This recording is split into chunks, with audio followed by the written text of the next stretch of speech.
ଜୟ ଜଗନ୍ନାଥ। ପିଲାମାନେ, ଆଜି ଆମେ ଏକ ରଚନା ବିଷୟରେ ଜାଣିବା। ବିଷୟ ହେଉଛି ସାଧାରଣତନ୍ତ୍ର ଦିବସ, ଯାହାକୁ ତୁମେ ଜାନୁଆରୀ 26 ମଧ୍ୟ କୁହ।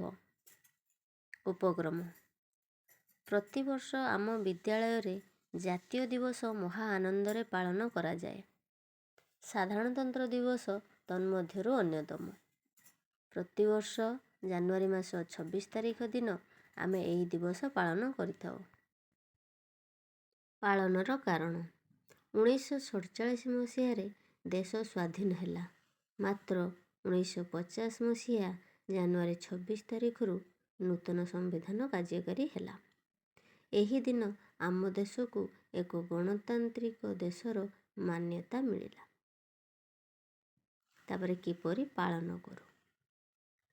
ସେହିଦିନ ଆମେ ବିଦ୍ୟାଳୟରେ ଯଥା ସମୟରେ ପହଞ୍ଚୁ।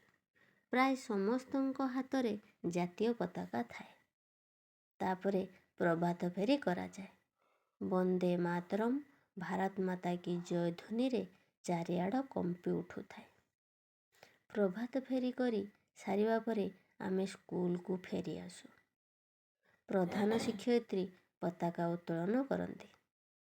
ଜାତୀୟ ସଙ୍ଗୀତ ଗାନ କରାଯାଏ, ଯେପରିକି ଜନଗଣମନ, ବନ୍ଦେ ମାତରମ୍, ବନ୍ଦେ ଉତ୍କଳ ଜନନୀ ଇତ୍ୟାଦି। ଏହି ଦିବସର ତାତ୍ପର୍ଯ୍ୟ ବିଷୟରେ ପ୍ରଧାନ ଶିକ୍ଷୟିତ୍ରୀ, ଶିକ୍ଷକ ଏବଂ ଛାତ୍ରଛାତ୍ରୀମାନେ ଅନେକ କଥା କହନ୍ତି। ବକ୍ତୃତା ପ୍ରତିଯୋଗିତା ଛାତ୍ରଛାତ୍ରୀମାନଙ୍କ ମଧ୍ୟରେ କରାଯାଏ। ପ୍ରଥମ ହୋଇଥିବା ଛାତ୍ରଛାତ୍ରୀମାନଙ୍କୁ ପୁରସ୍କାର ଦିଆଯାଏ।